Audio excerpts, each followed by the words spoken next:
इस घर में बैठने वाले श्री गणेश जी को लोकमान्य तिलक जी ने उठाकर चौराहे पर लाया, सार्वजनिक मंडली बनाई और ऐसे समूह के साथ गणेश उत्सव शुरू हुआ। तब के क्रांतिकारी इस 10 दिन चलने वाले उत्सव का सबसे बड़ा उपयोग करते थे ब्रिटिशों की गलत नीतियों को जनता के सामने रखने के लिए। पथनाट्य किए जाते थे, भजन या कविताएं होती थी, लेकिन वो ईश्वर भक्ति की नहीं, वो राष्ट्र भक्ति की होती थी। राष्ट्र जागर का ये सबसे बड़ा उत्सव लोकमान्य तिलक जी के बाद समाज ने जारी रखा। स्वतंत्र के बाद इसकी ब्रिटिशों के खिलाफ उपयोगिता नहीं रही। तब सावरकर और कई समाज सुधारकों ने, लोकमान्य तिलक के बाद कई समाज सुधारकों ने, महात्मा फुले हो या सावरकर हो, कई लोगों ने इसका उपयोग अछूत छूत को दूर करने के लिए, जातीयवाद को कम करने के लिए तथा सामाजिक बुराइयों को दूर करने के लिए किया। लेकिन पिछले कुछ सालों से यह दिशाहीन हो गया है। इसका ईश्वर भक्ति के आगे कोई और उपयोग नहीं है। शायद ये ईश्वर भक्ति खुद गणेश जी को भी कबूल नहीं होगी। अब तो कई जगह पर डॉन गणेश उत्सव बनाने लगे हैं, कई जगह पर ये जाति के नाम पर, कई जगह पर ये प्रांत और भाषा के नाम पर, और कई जगह तो ये परिवारों के नाम पर चौराहे में आकर बिठाया गया। हम आपको आज पूछ रहे हैं कि क्या इस गणेश उत्सव की प्रासंगिकता बदल रही है? क्या है आपका कहना? आप कॉल करके हमें अपनी बात को रख सकते हैं। ट्रैक से भटक चुके एक बड़े करोड़ों लोगों जिसमें सहभागी होते हैं ऐसे उत्सव को अगर हम दोबारा राष्ट्रीय प्रवाह में ला सके तो हम समाज का बहुत बड़ा काम कर सकेंगे। आपके कॉल और हमारे अतिथियों की प्रतिक्रिया लेने के पहले हम आपके मुद्दे पर नजर डालते हैं। देखते हैं मुद्दा क्या है।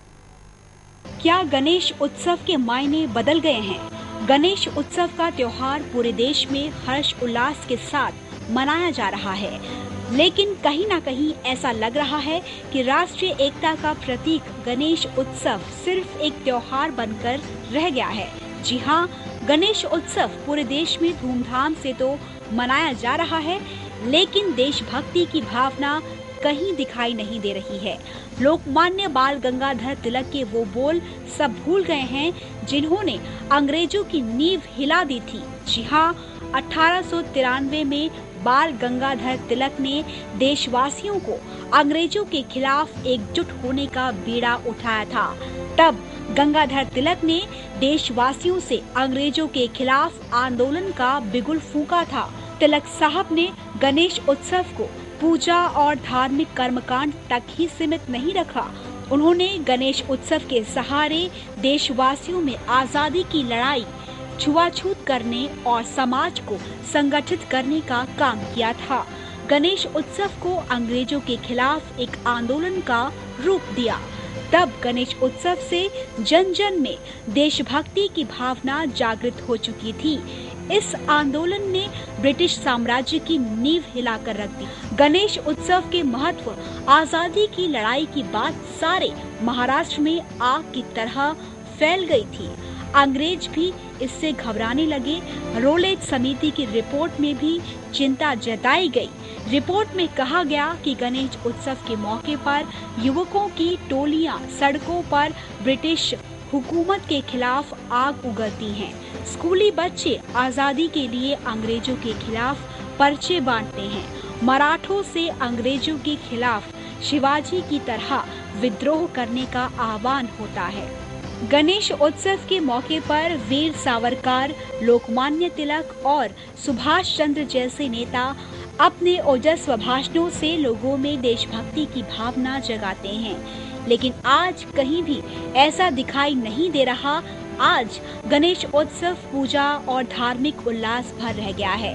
अब मानो वो अपनी उपयोगिता से भटक गया है, उसके मायने बदल गए हैं। अब केवल गणेश उत्सव एक त्योहार तक सीमित होकर रह गया है। आखिर ऐसा क्यों हुआ? समाज को एकजुट करने और संगठित करने का वो उद्देश्य आखिर कहाँ खो गया? क्यों पीछे छूट गया?